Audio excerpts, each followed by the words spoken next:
ನವರಾತ್ರಿಯ 8ನೇ ದಿವಸ ತಾಯಿ ಮಹಾಗೌರಿಯನ್ನು ಪೂಜಿಸ್ತೀವಿ. ಆ ದಿವಸ ಯಾವ ನೈವೇದ್ಯ ಮಾಡ್ಬೋದು ಅಂತ ನೋಡೋಣ.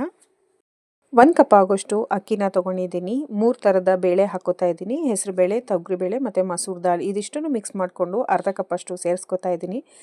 2 ಕಪ್ ಆಗೋಷ್ಟು ಹಾಲು, 1 ಕಪ್ ಆಗೋಷ್ಟು ನೀರನ್ನ ಸೇರಿಸ್ಕೊತಾ ಇದ್ದೀನಿ. 1:2 ರೇಷೋದಲ್ಲಿ ಹಾಕ್ಕೊಂಡಿದ್ದೀನಿ. ಇದಿಷ್ಟನ್ನು 2ರಿಂದ 3 ವಿಷಲ್ ತೊಗೋತಾ ಇದ್ದೀನಿ.